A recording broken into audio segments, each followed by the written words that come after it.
So guys ఈ వీడియోలో మనము వర్కౌట్ గురించి మనం మాట్లాడుకుందాము. ఇది ఒక ఏ ఇంటిగ్రేషన్ టూల్ అయితే ఇక్కడ ఏంటి అంటే దీనికి సంబంధించిన 4+, 5+ వాళ్ళ కాల్స్ అయితే ఉన్నాయి. సో 2 to 3 months ఫోకస్ చేస్తే వితిన్ 2 to 3 monthsలో ఒక 12 lakhs ప్యాకేజ్ మనం తెచ్చుకోవడానికి పాసిబిలిటీస్ అయితే ఉంటాయి. దీనికి సంబంధించి ఎలిజిబిలిటీ క్రైటీరియా చెక్ చేసి ఇప్పుడు మనం ప్రొఫైల్ చూసి మనం పంపించడం అయితే జరుగుతుంది. అండ్ ఇది వచ్చేసి 3 lakhs అవుతుంది. సో డెఫినెట్లీ ఇది ఒకసారి interested candidates you can contact us. ఇంకోటి వచ్చేసి ఏంటి అంటే this is not a part of free career కౌన్సిలింగ్లో అయితే ఇది కష్టమవుతుంది. ఎందుకంటే ప్రతి ప్రొఫైల్ని నేను మాట్లాడి అనలైజ్ చేసి వాళ్ళకి అవుతుందా లేదా అనేది నేను చెప్పగలుగుతాను. అండ్ ఒక వర్కౌట్ అవ్వకపోతే ఆల్టర్నేట్ ఆప్షన్స్ ఏంటి అనేది కూడా నేను చెప్పడానికి పాసిబిలిటీ అయితే ఉంటుంది.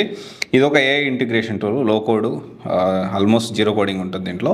డెఫినెట్లీ ఇప్పుడైతే కాల్స్ బాగున్నాయి. ఒకవేళ ఎవరైనా ఇంట్రెస్ట్ ఉంటే you can contact us. Especially career gap non IT నుంచి షిఫ్ట్ అవ్వాలనుకునే వాళ్ళకి అండ్ మీ ఏదైతే ప్రొఫైల్స్ ఉన్నాయో అండ్ జాబ్ రోల్స్ ఏమున్నాయి దాన్ని బట్టి మనం ప్రతిదీ చాలా డీటెయిల్గా చూడాల్సి వస్తుంది. Thank you.